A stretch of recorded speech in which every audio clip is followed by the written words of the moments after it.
Hello and welcome to our Halloween Havoc review. I'm Michael Sidgwick, joined by Michael Hamflett to discuss everything that went down on last night's show. But before we get into it, if you're a fan of this sort of thing, make sure to subscribe to WhatCulture Wrestling on Apple Podcasts, Amazon Music, Spotify, and YouTube, where we do daily wrestling podcasts. We preview and review Raw, SmackDown, the show formerly known as NXT 2.0, Dynamite, Collision, pay-per-views, premium live events. We have wrestler interviews on occasion, question and answer time, wrestling roundtable discussions, and most weeks, not this week, we host a roundup of the week, complete, of course, with a bloody good quiz on wrestle culture.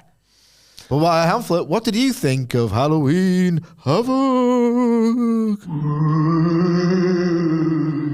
It was mostly very bad. Oh, I hate it. I had a rubbish time. I resent Wilborn for making me watch NXT every week. There's other things we could be doing. I don't know how much that made it onto camera, but that looked cool as out. Like the glasses and the hat asunder. It's almost like that time Bret Hart knocked the headset off Vince. Oh, that's perfect. You found the sweet spot on microphone. Yeah. That's nice. Bitch slapped him backhand. Yeah, not enough sweet spots were found on this show. No, honestly, I'm not doing a bit. I know I'm the NXT cynic. I am the NXT buzzkill. I don't artificially inflate my dislike of AEW, of Freudian slip. Yeah, Wednesday Night War coming next week. I don't do it as a bit to drag down his buzz. No. I legitimately think it's a terrible brand. I don't even think the schadenfreude of the, look at these dumb idiots in these stupid storylines that make no sense and they're all horny and the characters are absolutely exaggerated. I'm adamant that charm is gone. Like, where's Von Wagner? You know, like that the heart of NXT I think it's dead. And I also think the wrestling is really poor. And if you look at who they're pushing at the minute, like, what's going on? Yeah, I have some serious reservations about the direction of the show. I am higher on NXT than I'm definitely old Mike in the middle right now, like the TV show, but with Michael instead of Malcolm. You're not the boss of me now. And I'm not so big.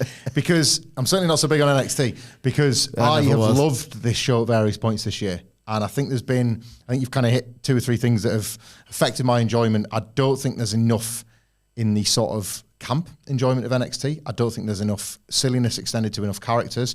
And yeah, the feeling of, there was a point where I thought, like, oh my, like, to use a snooker term, I like playing snooker, Shawn Michaels really had his eye in with his booking. The other one?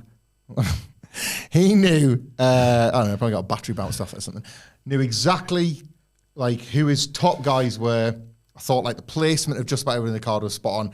A lot of the characters I loved on the TV show weren't really making it to these Peerley specials. And I thought, well, that's fine, because they're just not ready yet. And then when that class moves on, and, like, look at the class of, 2022, I guess. They're doing pretty well on the main roster, so the developmental system looks like it's actually functioning as a developmental. I'm less convinced watching this that it is. Like, this was far from a disaster, and it was pretty bad. Did a good house at the Giant Cack Centre. House. But so it's drawing now outside of itself, which again, like, well, not in Randy Orton's hometown apparently, but like it draws in some places. There's buzz. It's probably going to win the Wednesday Night War, even though it's AEW's night. Is it going to win? Like, maybe. I don't know. It'll probably. Is it this or next week? Next week, I think. But it's winning Tuesdays versus My Wednesdays. God, the upper, what's going on?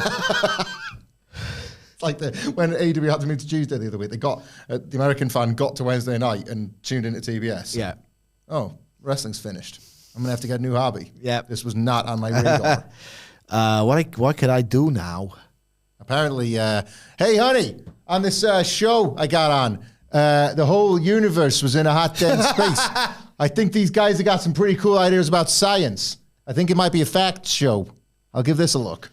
And then I did. And then next week, like, I'm going to tune in and watch this scientific show again. And then it finishes, and then I was like, hey, wrestling's back. Hey, wrestling's back. What? That's great. That was such a relief. I hated that goddamn Poindexter. There was 4 Poindexters on that show. Poindexter's hey, the honey, best. could he screw that hot blonde? Because I ain't sure. I ain't sure. I mean, I could. I definitely could, twice on Sunday. And it ain't made of plastic. Poindexter's a great way. But like the Saved by the Bell geeks. Like just subhuman glasses guys. Hey, leave Poindexter alone, because like Zach Morris loved everybody equally, even though his like entire life would have been based on being able to destroy those kids. Yes, but like, his childhood friends were Screech, so he had an affinity with nerds, and he could freeze time. Yes, so he kind of had all the cards. Yeah, like freeze frame. Kelly Kapowski likes Zach more than Slater more than me. I'm gonna have to manipulate everybody in my life. Right, sorry, we're gonna have to get to Halloween Havoc. Yeah. A bit of a return, sort of, in the opening video. Gigi Dolin doesn't play NXT host, but it's like her back. Like, she's a good wrestler for this kind of like Halloween theme stuff, and I guess she's going to be back in the ring soon. But it's all about people being different for the one night a year. I'm different most nights. Yeah. Set look good. Can we agree on that? They got the aesthetic. They didn't have the big pumpkin, but like they did have like the graves and the nonsense down at the stage. And Mike Roman's Beetlejuice, and there was a few of the wrestlers that came out, and I thought it was all right. It was okay. Not enough for you. I completely forgot, because I tend to just skip all the intro. Skip, don't have to watch this. Don't have to watch this. And then I remembered they did take them up on the ambulance match, and you saw some of the Gaga. And the ambulance was Ecto 1 from Ghostbusters, which looked pretty cool as well. We'll get to that in a bit, but first it's tables, ladders, and scares. Ooh. It's a rematch between North American champion Tony D'Angelo and Oba Femi. This was like very, very hard hitting throughout, but I think this struggled to break. I think it struggled as well. I struggled to enjoy it. A lot of toil and struggle in this one. Bubble, toil and struggle. They struggled to, I don't know, just break out of that boring plunder box that so many matches have been like squashed into over the last year. But they were hitting each other hard to try and account for that. You had Tony D'Angelo kind of starting hot, so they're doing the big title intros, and he just goes from straight away because it's tables, ladders, and scares, guys. Come on. So they go to the outside where you're sitting down. You are good. They did a spear through the barricade. Couldn't believe that. Then we start getting into the weapons. There's a ladder bridge built between the ring and the table. We'll come back to that later on. But Oba Femi takes advantage with a choke slam onto a chair. He then puts a chair over Tony D in the corner, but before he can do something, Tony D sort of kicks his way out of that, obviously using the chair, which hits Oba Femi, and they go to the floor again. I think it's Oba Femi slams Tony D onto a ladder, and then they go back into the ring for like what was the coolest spot of the match. This is always what I consider now the Josh Brown spot. He likes to see Josh Brown of WhatCulture Gaming, follow them. He likes to see what like crazy thing Oba Femi did to a person. There is a table in the corner. Yeah, this is pretty goated. Table in the corner. They do a do-si-do reversal sequence, and you're like, oh, he's going to get speared in the corner. Nobody. Tony is stood there, and Oba Femi just trucks him into the table because his body is so strong. Like, it's like that nice exhibition of what Oba Femi does. So Tony D looks all folded up and done for. He manages to get out of it ultimately, and then gets a crowbar and tries to like smash Tony D in the face with it. There's like a sort of desperation reversal by Tony D and gets a spine buster, but this time it only gets 2. He's beaten him with that before, obviously. At this point, Oba Femi's got a zip tie to like sort of cuff Tony D to the corner. But before he can like just destroy everyone and everything, the D'Angelo family try to get involved. They try to do something about it. He decks them. The last one standing is the Riz. She gets on the apron with the crowbar. She's not going to let this carry on, but then Oba Femi kind of scares her into just giving him the crowbar, basically. So he takes that, and then goes into the ring. But at this point, Tony D'Angelo has managed to rip away the tie and spear him, again, pretty cool spot, through the ladder bridge they created earlier in the match. So like the bodies go crashing through. I winced. Ladder. Yeah. Usually, like I see a barricade, and I'm like, whatever. It has to be goated. Mm-hmm. This I winced at. It's because the movement of the spear, you kind of it's constantly moving, isn't it? And bang, they're through the ladder and it's onto it. So they both get back up, but Oba Femi is actually first to recover because he's still the stronger of the two. But he can only get a 2 count off a pop-up powerbomb. At this point, Riz, having obviously been scared by him the first time, doesn't do it, isn't scared the second time, goes for him with the crowbar. Stax and Luca Cruzfino hit a shatter machine with a chair on the face and the knees, and that gives Tony D time to do one more spine buster, this time through the table, to get the 1, 2, 3 and retain the North American title. You're shaking your head at the end of the shatter machine spot. No. It was the mention of Stax. Yes. His bump on the ring post Yeah. looked awful in the best possible way. It was giving Rey Mysterio on a stretcher. He was selling dead, wasn't he? Like, I'm not being funny. I wouldn't like to take that. It's why he's not here today. He's got to recover from he's in hospital. He's in hospital. All our wishes are extended towards him. Yeah, there was literally 2 spots in a plunder match that I really got anything out of here. There was some other bits where, like, it just felt like there's nothing... Well, there's loads of things worse.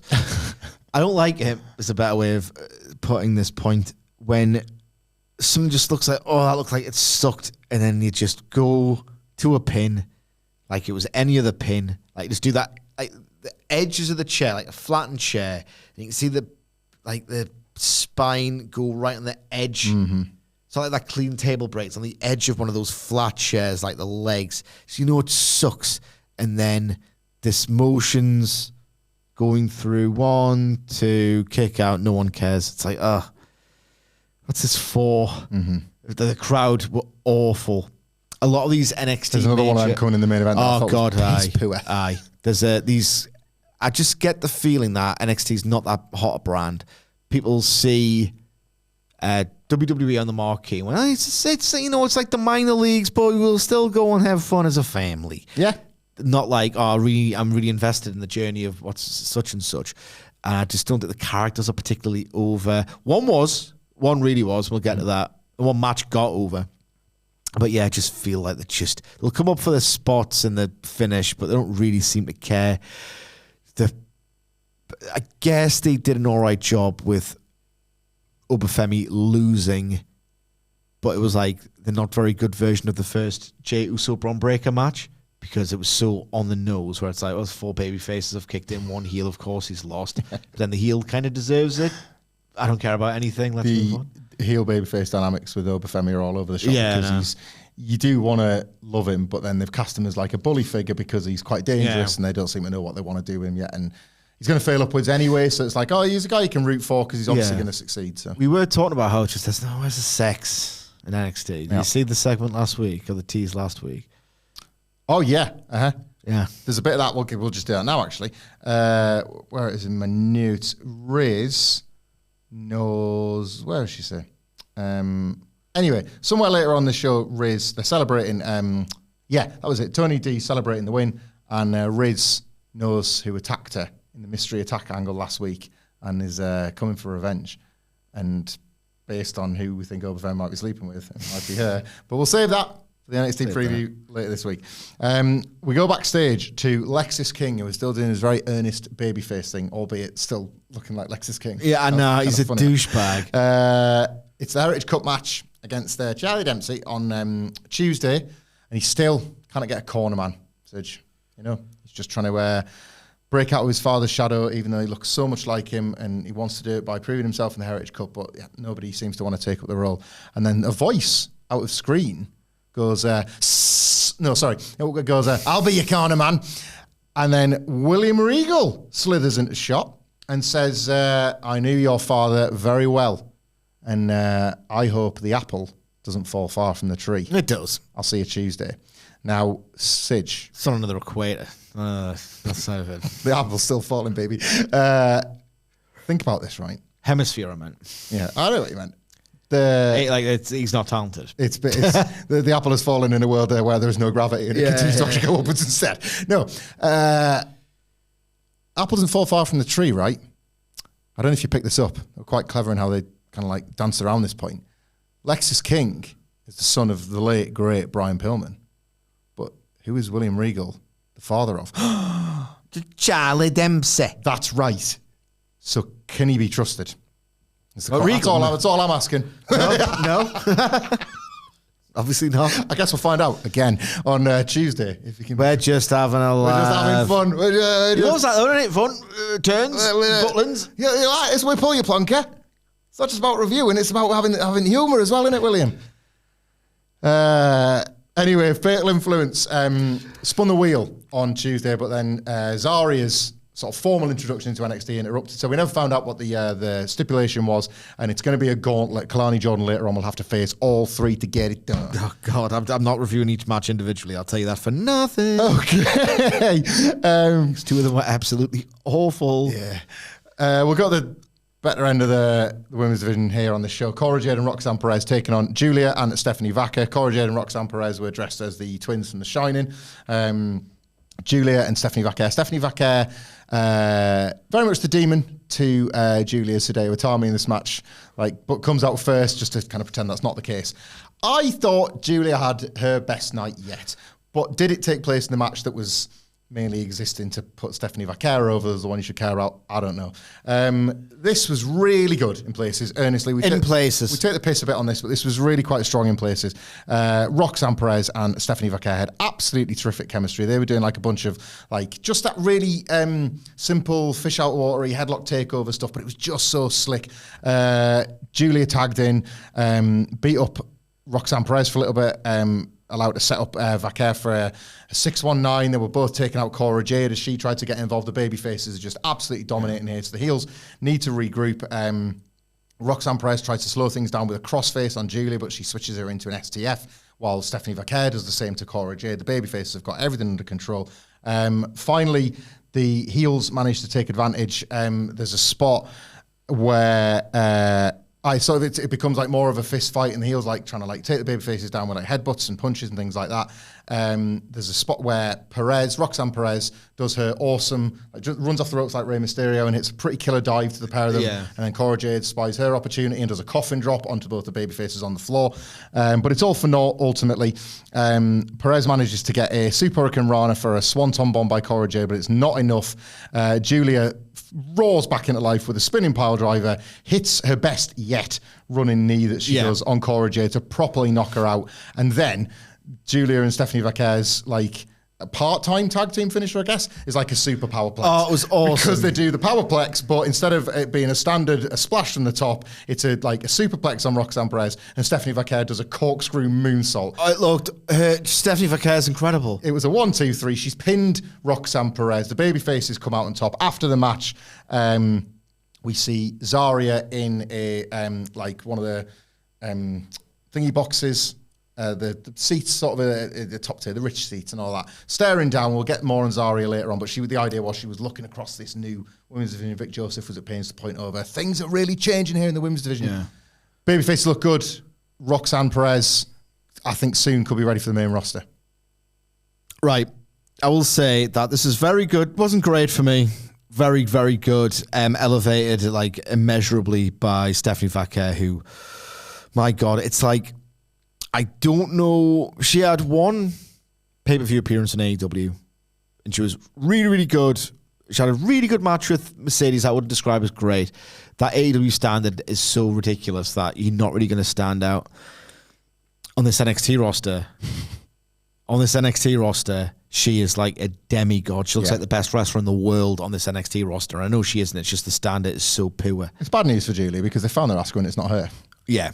Stephanie Vaca, that corkscrew moonsault was just the impact. It could be more clean. It looked like it sucked to take. That dragon screw leg whip. Oh, yeah. It's just, I don't know where the oh my God button is. It's just absolutely incredible. Her stuff just looks so major league. She looks like such a star.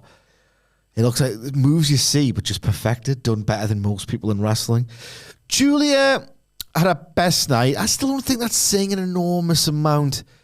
She did well not to get completely outclassed by this force of nature that is Stephanie Vaca. A great knee, like the pile driver. Still a bit floaty in her movements. Mm-hmm. Roxanne Perez is still, you can see why she was, she's getting sort of phased out now, you suspect. But you can see why she's the one that they've built everything around for a year. Cora Jade, she still has this sort of awkward stutter step, doesn't quite know where to put herself at all times, and I find it really distracting. Mm-hmm. Do you get that as well? I do, but I kind of, it's hard to articulate sometimes. There are prospects that are prospects for a reason. I think she's still a prospect. She's got something I think she's about still her. Developing, She's got something about her But I was just distracted. Like, do you not know where to be? There was just certain times that she just seems really unsure of her footwork wise, like really unsure as to where she needs to go. There's still loads of time, and she's come back from an injury, like a really devastating one. So, you know, it was her first match back, wasn't it? Yeah. So I can't be too harsh. And she's had like the back-to-back injuries that have ended careers previously. So I think as well, like we talked a lot about Ilya Dragunov when he was the world champion. This women's division, if nothing else, is set up the way like a developmental league should be, where you've got experienced hands. Someone like Stephanie Vaquer could win this title and then lead this division. Women will get better. She could be the Ilya. Yeah. She could be the Ilya. They're going to have the best matches with her. Maybe they're needing Ilya because they've got so many women. Yeah. And not many that stand out, especially when you look deeper in the show. One of them had a really bad night. Yeah. Backstage we go to Cedric Alexandra. Start that again. Shellick Alexandra. So Alex Shelley and Chris Sabin are backstage. No, Cedric Alexander is talking to Javon Evans about slapping Nathan Fraser last week. Cedric says, look, if you're going to make it, like, you should really kind of keep your cool around here.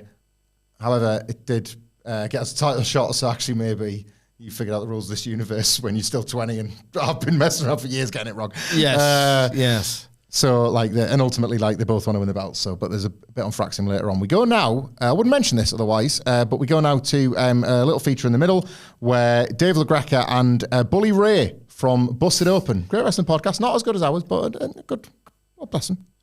Ruffle for Busted Open, and they just do a little recap of what we've seen so far and a preview of what's to come. This possibly couldn't feature later for any reason. I'm not being funny, right? And, you know. Nor a Busted Open, typically. Like, it felt like two middle-aged fans had entered a competition. Do you want to host Halloween Havoc? Yeah. Sure do. I'm going to enter a competition. I just thought this looked like, I don't think they were particularly well composed. It's weird, isn't it? It was just odd. I mean, you know, it's me and thee being airlifted in last minute. That's the thing. Is like, as a podcaster to podcaster, you know, I couldn't do a job like that. No. And neither could they, to be honest. Wilborn could. Wilborn could do it. Wilborn, yeah. So, no, did look like competition winners, like overawed, like ecstatic to be there, like not particularly smooth. But Bully Ray was really excited to be there. Oh, Christ, I know. No, it was a bit. It wasn't good. Yeah. Speaking of not good and a bit embarrassing. I couldn't do it, but then I wouldn't. No. Too much integrity. Andre Chase and Ridge Holland in the ambulance match next. Andre Chase had a Freddy Krueger chase you. That wasn't bad. Get it online. Get that for sale. It won't sell as quick as the calendars, but it'll sell well.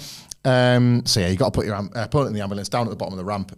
So every time they got back to the ring, I had an existential crisis. Oh God! Let's get to the ambulance, please. This is it, right? So they like fight straight away, pretty much to the floor. Again, they're over to the barricade, and like Holland just flings him over the top, and like Andre Chase is selling. Oh my God! And you're thinking, oh great, they're going to stagger straight to the ambulance. They're going to get to the point. They're going to do all the work down there. We've got enough wrestling in the ring. No, joke's on you, loser, because they then go off to the ring for a bit to have a really boring and stoic, like, oh, we really hate each other, but we're just wrestling for absolutely no purpose. Yeah. Right? Eventually, they get kendo sticks, and they do like they sure do. Kendo stick duel, which again isn't really that well thought through because Ridge Holland is like visually and objectively stronger than Andre Chase, but somehow Andre Chase hits harder, and it's He's got more heart, more fire. Ah, my bloody hands! So Andre Chase gets the better of it, and then manages to stomp him down, which takes them back to the floor. Andre Chase manages to counter the Redeemer a couple of times and gets a DDT on the announce table. Obviously, Ridge Holland had tried to do what he'd done to all the other members of Chase U, but you're thinking, no, it's with Andre Chase tonight. They chanted, sorry to interrupt, I will forget otherwise. They chanted one more time, and it's like, that's on the script. See you later, guys. The table didn't break. That was it. It's like, no, we're moving on. So they fight eventually towards the ambulance. There's a bit of pumpkin stuff along the way. It was better executed in the main event. But the pumpkin does at least sort of put Ridge Holland down. You're going to criticise it being done twice, Mr. AEW agents. Well, he's biased. I'll be honest, I didn't come armed with the criticism because I forgot. But you're absolutely right. Yes. Yeah, you should only do that spot once, and it was funnier in the main event. So yeah, they let themselves and everybody else down. Flip dive from Andre Chase, and you think, oh, this is it. He's actually got Ridge Holland beat, but no, he hasn't. Ridge Holland just like fights all the way back up, hits the Redeemer and beats him. It was like I'm not one of them grifters, but was it just me or did this have absolutely zero story? It's had zero story. The psychology of this was a mess. They had zero story. They did the whole, you can't get him in the ambulance that easy. You're going to have to have a really boring 10-minute plunder match first and then put him back. It was so cruel how they went early. I was like, oh, God, get home. Get to the point. Get to the point. And that's having a really, really, really drab match. I was really, really bored during this. I will say that it was especially impressive, the reaction that, what's he called, man? Andre Chase. Andre Chase got. Chase U's over in these big buildings. Yeah, when NXT people talks. like Chase U. Yeah. People have connected to that as an act. This otherwise dead, rubbish crowd got really into Andre Chase, and if there weren't, this would have been one of the worst matches of the year, in my opinion. Between like the show long angle, what they're setting up for him in Philadelphia, the idea that he's clearly going to be in a big title program, which you'd expect to be big because they're not going through all of this length. The entire show was defined almost by Rich Holland for like a little TV one in 3 weeks. You're developmental, and you've got a 36-year-old guy who's never improved, who's never really got over, who, I know it's not all about matches, but to a degree, even in WWE, that top level, like Roman, Cody, Gunther, it also is. You just watch this guy and you think he could do this for another 10 years and never have a good match in his life. He just doesn't have it. He doesn't have it. I think this was badly wrestled and badly agented. Yeah. This was bad. He's so plodding. He's got no sense of dynamism. He's like the Yorkshire Carry-On Kozlov, the YKK. Wow. The YKK ski. He doesn't have any kind of like snap or dynamism. Like, I don't been bland in the late 2000s, and look at how much everything's improved since then. So he stands out even more. He does feel like one of them wrestlers, yeah. Their fascination with this dude baffles me no end. Yeah, very little to add. This was poor, and it didn't feel like any kind of grand payoff to the story. They've dedicated so much TV they time. They love this dude. I don't get it. It's like the Yorkshire Gallus Kozlov cross situation, the YGKK, the old YGKK. The old YGKK. Everyone knows that. Everyone knows that one. We've been saying that for years. Yeah. Saying that since the year 2000. Nathan Fraser is... He's such a knob. He's good at Lille, isn't he? He is. It's just funny to me, right? I love a well-deployed mate when you don't mean it. So, yeah, passive-aggressive mates between him and Axiom. It's a backstage segment, right? And it's just Axiom... Well, they're in the ring. Well, I want to get to that in a second, but the point of the segment is yet again to prove that these two just cannot get along anymore. It's like a couple that all of the friends... No, they should have broken up 6 months ago, but it's going to be 6 months till they actually break up because they're both being passive-aggressive. It's not even about winning the argument. It's just about getting the last word.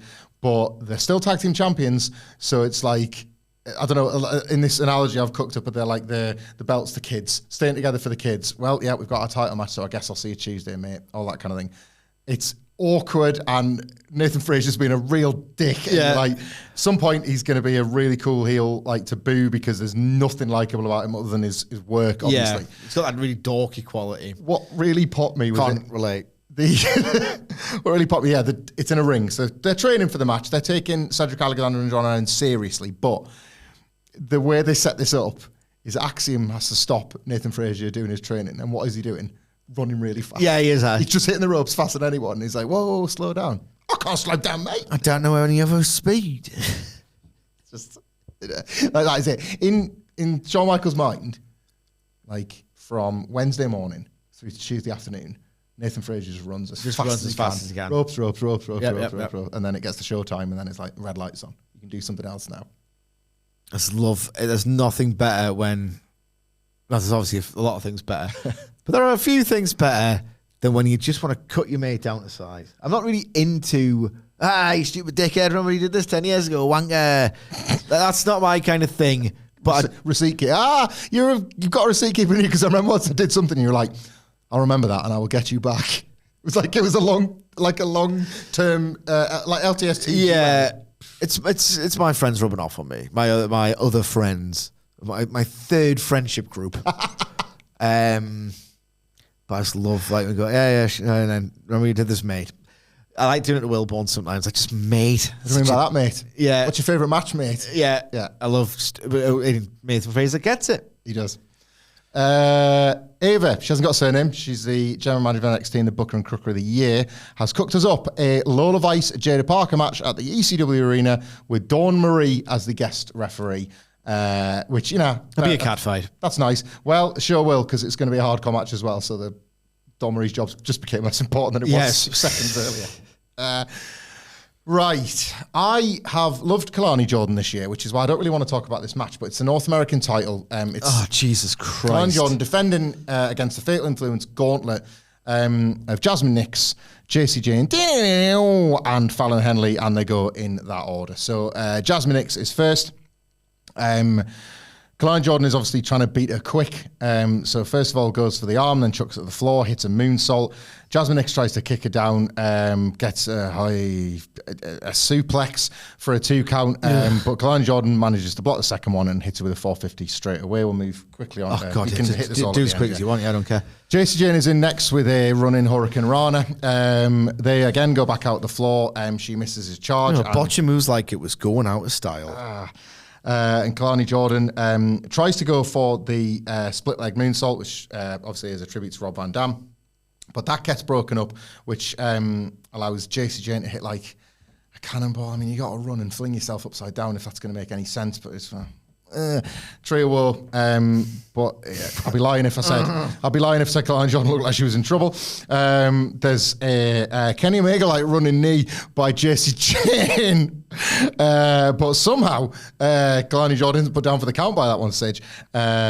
JC Jane manages to get a roll up and hits Kalani Jordan with a neck breaker, but then Kalani Jordan is able to counter with one of her own, and she gets pinned on JC Jane, and it's now down to Fallon Henley. But JC Jane attacks her in between the falls. So from this point onwards, Kalani Jordan is knackered and prone ultimately.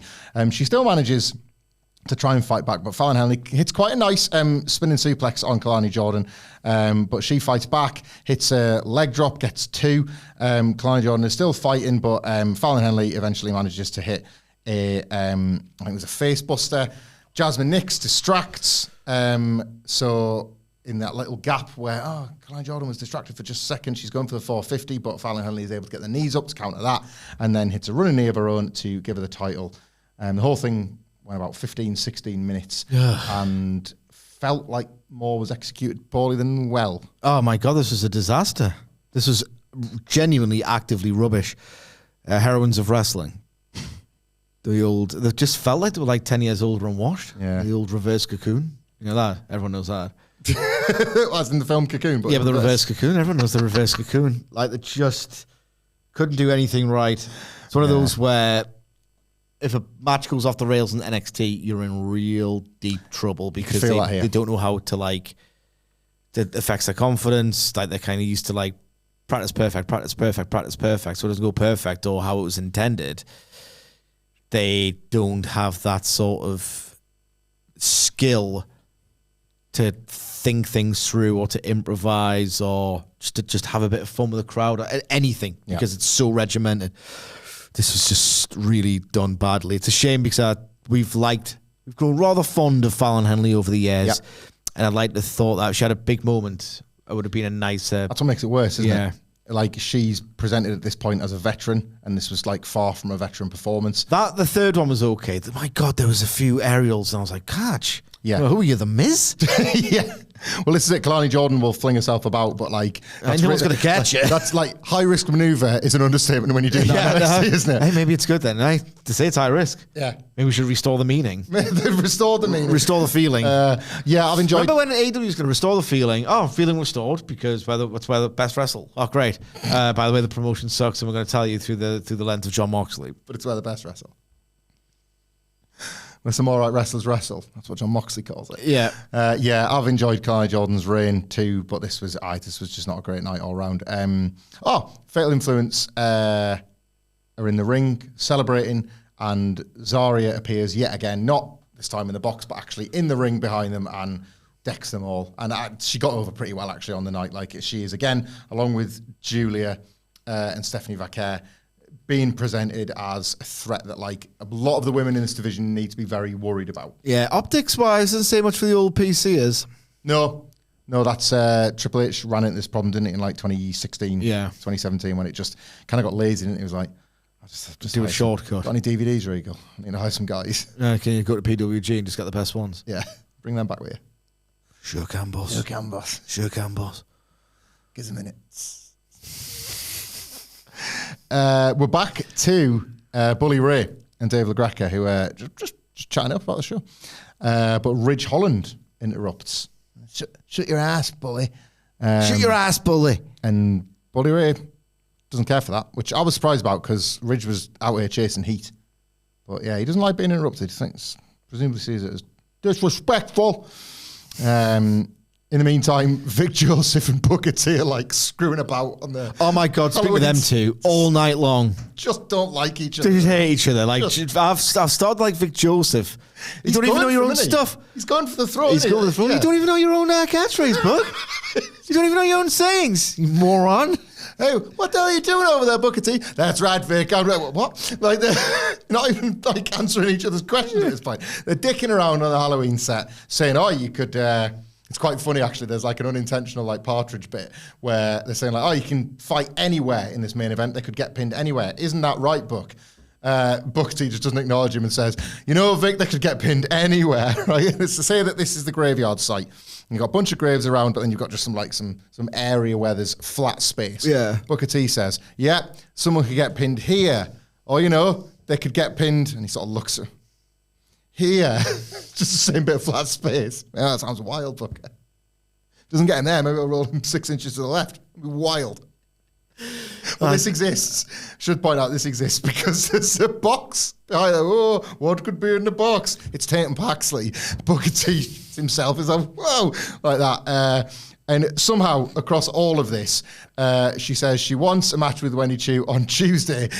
Surely it's more fitting for this.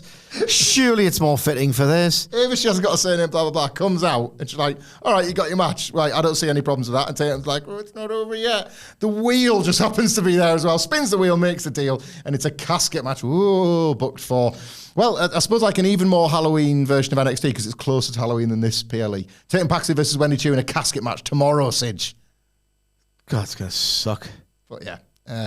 So yeah, in case you weren't clear, Ethan Page and Trick Williams could like pin each other there or there in the main event. So I know where they're going to pin each other. Well, I know where it happened. Stay tuned for that, which is right now. It's the Devil's Playground match. Trick Williams comes out dressed as Willy Wonka.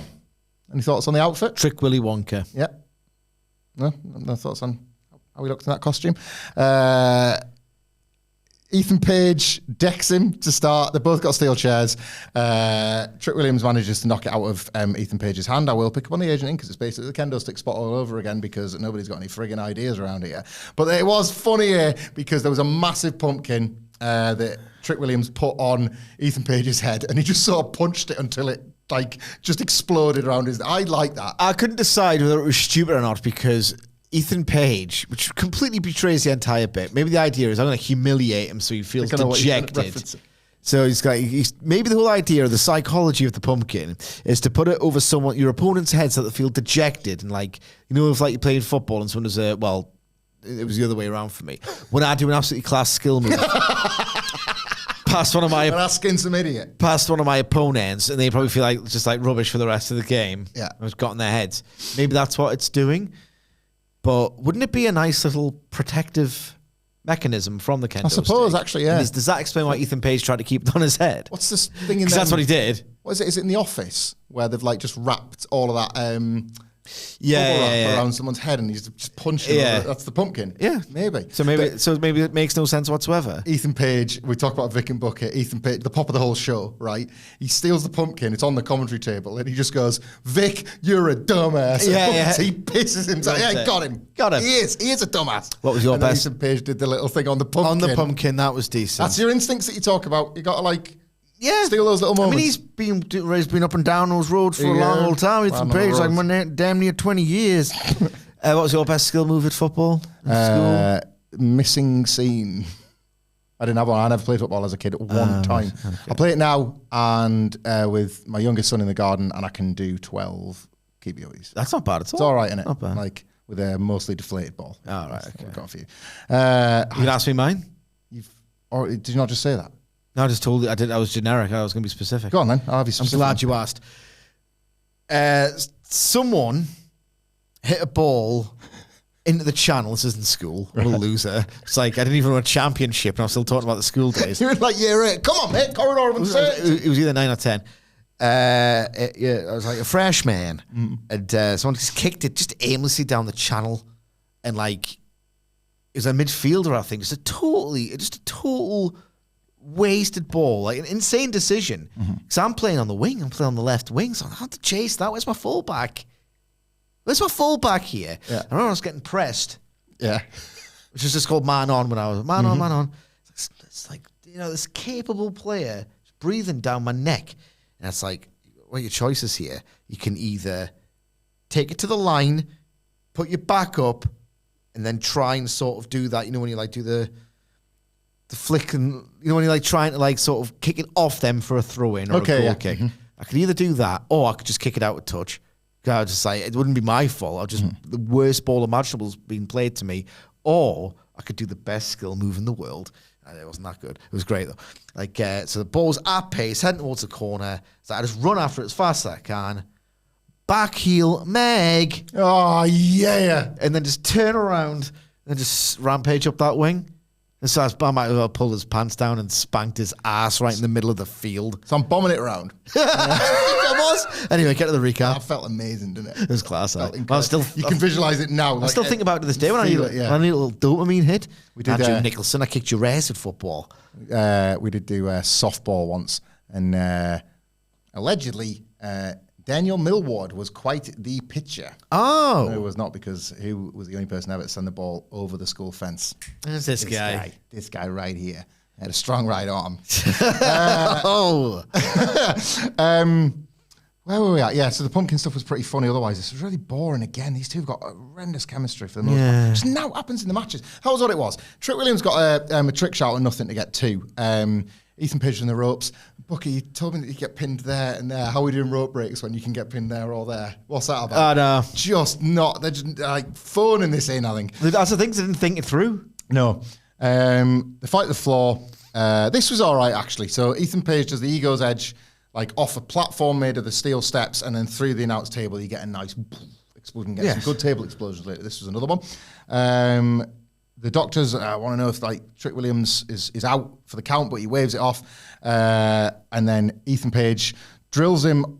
He plants him on the steel stairs and goes to basically crush his head or body, like Braun Breaker did to Von Wagner that time with the stairs. However, Trick Williams is able to get out of the way.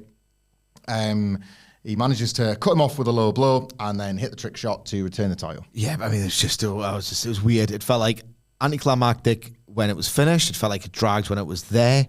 It was basically an Ethan Page versus Trick Williams match with a few better spots, I guess. What was the thing you were talking about when it was like something like pretty gnarly happened, a gnarly collision, and the fans just didn't care and just went 1, 2, whatever. I can't remember. I remember one thing felt really, really nasty, just sort of a bitch thing to take, and just got no reaction. When he hit him with that like out of nowhere trick shot. Yes. And he thought, he's beaten with that clean every time, and it only gets a 2. Yeah, it's just like these fans are just like, oh, move, whatever. Isn't enough weapon stuff yet for them? Like, not really. Yeah. This is just pretty drab. You know when people, like, you know what the graph did? Like, some of the plunder spots did look painful to take.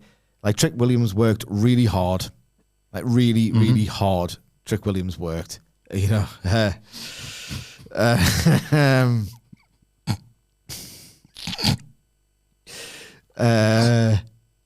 But some of the shots are kind of stiff. Yeah, they're pretty stiff. It just wasn't really electrifying. I mean, electrifying. I will say. Should we get to the post match? Well, before that, I just want to say one thing. You know when, right? People invoke that's that damn video game wrestling. Mm-hmm. That damn video game wrestling. They do invoke it like that. Yeah. Yeah. These little assholes in this video game wrestling. And it usually describes basically a martial arts sequence performed like with a bit of like pace and like intent, but it gets ducked regardless. And, you know, it looks pretty cool. I'm bored with it, really, but that's what this was video game wrestling in that it looked like the most photorealistic version of a 2K game. Yes, where this is the ambulance match. Just no emotion. There's no like craft or story. It's just a spot and then some 1, 2 to no crowd reaction because the game's AI hasn't told the crowd, hasn't like input. You are going to believe this one. You know what I mean? So like period of control by either wrestler. No flow that like lent it to sort of an emulation of the fight that you would kind of expect through the tone of a wrestling match. Not at all. Yeah. This and the ambulance stuck out like that. Actual video game wrestling. Yeah. And post-match. So was the post-match, I guess, because on those video games you can bring any legends you want and they're as equal as the current guys. Because, here's that man again, third time tonight. Ridge Holland is out and he attacks Trick Williams. And it's 2-on-1. And Trick Williams always, to me, comes across as like one of the most popular guys in NXT, which is why absolutely nobody from the locker room made the save. And he's just getting his ass handed to him. Only for Bully Ray, the man who, sort of fell afoul of Ridge earlier on to get in the ring and do something about it. And he punches Ridge, and a couple of minutes go by, and then he punches Ethan Page. And then a couple of minutes go by, and he punches Ridge. And then, a couple of weeks pass, and then he turns around and punches Ethan Page. The heel Scarper, scream! And the show goes off the air with Bully Ray Dudley rushing to Trick Williams' aid. I mean, what are we doing here? I don't know what we're doing here. We do. We know what we're doing. Let's not be... It's for the ECW Arena. It's probably going to be a tag main event. Yeah. We know what we're doing. We know what we're doing, but also what are we doing? They're pushing Ridge Holland like they've suddenly decided he's Brock Lesnar, right? I know there's been work that's gone into it. He's been involved in this Chase U storyline, but it is giving a little bit of one of those mad Vince McMahon whims towards the end where he just saw something in someone who just had nothing. Like, give him that push. What? Where do you got everybody else? Yeah. There is some talent you just don't really remember on these PLEs, these pay-per-views. Jesus Christ, like... That's a great take, by the way. This had the air of that bizarre post-WrestleMania push you would always have. Yes. Like, Ridge Holland. On this show. I did not expect to watch the show and be like, hang on, I need to be worried about main events with Ridge Holland. And I thought we're looking at Oba Femi failing upwards or Wesley. Like good wrestlers. Good Ridge Holland. They're treating him like he's Brock Lesnar or something, and it's absolutely insane. This Bully Ray thing, it was like, if Ridge Holland is a dick at the start of the show or whatever, pre-show and then between matches 1 and 2, he then wrestles in match 2, takes liberties with his opponent, and Bully Ray on the undercard squares up to him, and they do some kind of match because it's like they need a legend at ECW Arena. That's fine. I mean, I don't like Bully Ray, and he's just had one of the worst matches of the year by all accounts. I refuse to watch it because I don't want to watch anything bad. I watch it. I do enough of that for my freaking job. He's just had an all-time stinker of a wrestling match. He closes the show standing tall. Like, the optics of that are so poor. You could have used it as another platform for Javon Evans. And it's not 2019 Vince bad where you think, it's Javon Evans' career completely dead. You know it isn't. This is more functional. It's just Shawn Michaels, of all people, considering how dynamite he was in the ring, he's taken a liking to a lot of bland blokes in 2024. Jensen, bland as a heel. Lexus King, a undynamic turd in that ring. Ridge Holland looks like Masato Yoshino compared to Lexus King, but he's still terrible and slow. I don't know what I'm doing here. It's not the chair, it's just a big turd and doesn't move. Here he is, the undynamic turd. I mean, they just cannot move, man, these lads. They cannot move. No, it's some questionable decisions. I guess we'll see where this leads going into this Tuesday's NXT, which we will preview, of course, wherever you get your podcasts. Was Halloween Havoc a trick or a treat for you? It was a trick. Let us know on Twitter, where you can follow all of us at WhatCulture WWE, and you can follow Michael Sidgwick at Sidgwick. You can get me at Michael Hamflett, and until next time, we will see you soon.